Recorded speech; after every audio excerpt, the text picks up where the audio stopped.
एक समय की बात है। एक गांव में गायत्री नाम की एक औरत रहती थी। कुछ साल पहले ही गायत्री के पति का देहांत हो गया था।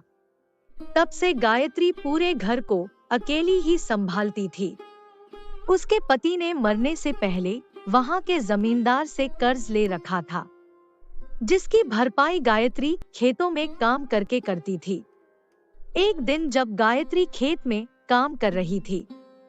क्या बात है गायत्री, शाम हो चुकी है, घर नहीं चलना? दीदी बस थोड़ा सा रह गया है। आप तो जानते हो जमींदार के लोग बाद में जांच करते हैं और मैं नहीं चाहती कि वो बाद में किसी चीज को लेकर बोलें। ठीक है, जैसी तेरी मर्जी। इतना कहकर रेशमा वहां से चली गई। धीरे धीरे शाम भी ढलने लगी। गायत्री ने भी अपना काम खत्म किया और घर चली गई। माँ, तुम आ गई? दादी ने खाना बना दिया है, आ जाओ चलो खाना खाते हैं। हाँ बेटा, मैं हाथ मुँह धोकर आई। माँ, आपने खाना क्यों बनाया? बहू, मैं जानती हूँ मैं बूढ़ी हो गई हूँ, लेकिन इतनी भी बूढ़ी नहीं हुई हूँ कि घर का कुछ काम ना कर सकूँ। माँ, आप जितना करती हैं मेरे लिए उतना काफी है, आप ज्यादा मत किया करो। मेरी चिंता मत कर बहू, तू बस बाहर का देख लिया कर, घर के अंदर का काम मैं कर लिया करूँगी। तू बस शांति से खाना खा और मुझे कुछ नहीं सुनना। अगली सुबह। माँ, ये लो चाय पी लो और बिट्टू उठ जाए तो उसे समय पर स्कूल भेज देना। और हाँ, खाना मैंने बना दिया है। ठीक है बेटा। गायत्री ने रसोई के एक डब्बे में से पैसे देखे। पैसे बहुत कम बचे थे। आज जमींदार से पगार की बात कर लूंगी। गायत्री, खाना खाने आ जा। आखिर कब तक काम करती रहेगी? दीदी, थोड़ी देर और कर लेती हूँ, फिर आती हूँ। तभी गायत्री खाना खाने के लिए बैठी ही थी कि जमींदार वहां काम देखने के लिए आ गया। प्रणाम जमींदार जी। प्रणाम। वो घर में पैसे खत्म हो गए थे और मेरे घर में मैं ही एक अकेली कमाई का जरिया हूँ। आपकी बहुत कृपा होगी अगर आप कुछ पैसे दे देते तो। ऐसा करो, शाम को घर आना, वहीं बात करेंगे। ठीक है जमींदार साहब। इसके बाद गायत्री दोबारा अपने काम पर लग गई। शाम को गायत्री जमींदार के घर पहुंची। प्रणाम जमींदार जी।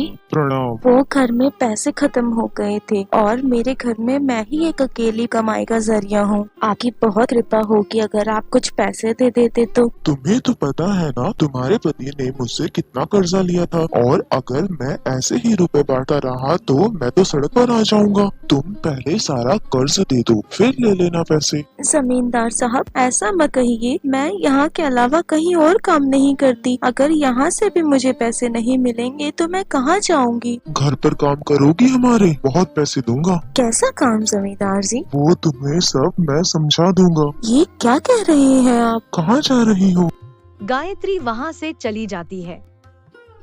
देखा, ये गरीब ऐसे ही होते हैं, बस पैसा पैसा पैसा चाहिए इन्हें। इसकी अकड़ तो मैं निकालता हूँ अब। सुनो, यहाँ आओ, इससे रात भर काम करवाओ, जितना हो सकता है उतना काम करवाना। हे प्रभु, कृपा करो, घर में अनाज भी खत्म होने वाला है। अब मैं क्या करूं? कुछ समझ नहीं आ रहा। तंग आ चुकी हूँ मैं ऐसे अपने हालातों से। आखिर मैंने किसी का क्या बिगाड़ा है भगवान? अगर मैंने कभी भी कोई एक ऐसा काम किया हो जो आपको अच्छा लगा हो तो भगवान मेरी मदद करो। गायत्री वहां से चली जाती है।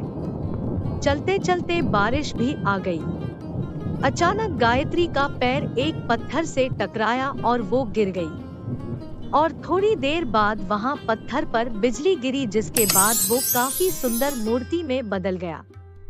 गायत्री, आज इतनी देर क्यों हो गई बेटा? सब ठीक तो है ना? माँ जी, ये देखिए, आज अचानक मैं इस पत्थर से टकराई और इस पत्थर पे जब बिजली गिरी तो ये एक मूर्ति बन गई। मैंने सोचा इसे घर ले जाकर आपको दिखाती हूँ। अरे, ये तो बहुत ही सुंदर मूर्ति है बेटा। मुझे लगता है बेटा इस पत्थर ने तेरे ऊपर आई दुविधा टाल दी। ला, मुझे दे, इस मूर्ति को मैं मंदिर में रख देती हूँ। भगवान करे ऐसे ही घर की सारी बुराइयां भलाइयां टल जाए। सुन, रेशमा आई थी, वो सब्जी बनाकर दे के गई है और कहा है गायत्री को बोलना रोटी बनाकर खा ले, और कहा है मेरी सब्जी की तारीफ करना मत भूलना, बड़ी ही प्यारी लड़की है। मैं रोटी बना चुकी हूँ बेटा, तू हाथ मुँह धोआ, फिर हम सब साथ खाते हैं। हे भगवान, कब तक ऐसे चलता रहेगा? हम पर कृपा करो। बहू, तू क्यों चिंता करती है? देखना भगवान हमारी मदद जरूर करेंगे। जा तू सो जा जाकर। अगले दिन गायत्री फिर काम पर चली जाती है। अरे गायत्री सुनो चुपचाप गायत्री, तुम्हें जाने लगी। जमींदार साहब ने बुलाया है। कल तो तुम अकड़ में चली गई थी, लेकिन एक बात कान खोलकर सुन लो, जितना भी कर्जा तुम्हारे पति ने मुझसे लिया है वो मुझे इस महीने के आखिरी तक चाहिए। अगर मुझे मेरे पूरे पैसे इस महीने के आखिरी तक नहीं मिले तो मैं तुम्हें और तुम्हारी बुढ़िया सास दोनों को जेल में पहुंचा दूंगा। अरे नहीं जमींदार साहब, इतने पैसे मैं कहाँ से लाऊंगी? ये तो तुम्हें कल सोचना चाहिए था जब तुम यहाँ से अकड़ में गई। अब जाओ काम करो अपना। इसके बाद गायत्री काम करने लगी। रात तक काम करने के बाद गायत्री थक गई, लेकिन जैसे तैसे घर पहुंची। जल्दी इधर आ गायत्री। क्या हुआ माँ? सब बताती हूँ, पहले इधर तो आ। आज जब सुबह मैं पूजा कर रही थी तो मेरी नजर इस लोटे पर पड़ी। देख जरा, देख, ये लोहे का लोटा सोने का बन गया है। अरे नहीं माँ, ऐसा भी कभी होता है क्या? ये पहले से ही ऐसे रखा होगा, हमने ध्यान नहीं दिया होगा। इतनी उम्र हो गई है मेरी, भला इससे पहचान क्यों नहीं सकती हूँ? असली सोने की परख है मुझे। मैं कल सुनार के पास जाऊंगी और इसकी जांच करवाऊंगी, ठीक है? ठीक है माँ, जैसी तुम्हारी इच्छा। चल अब खाना खा ले जाके।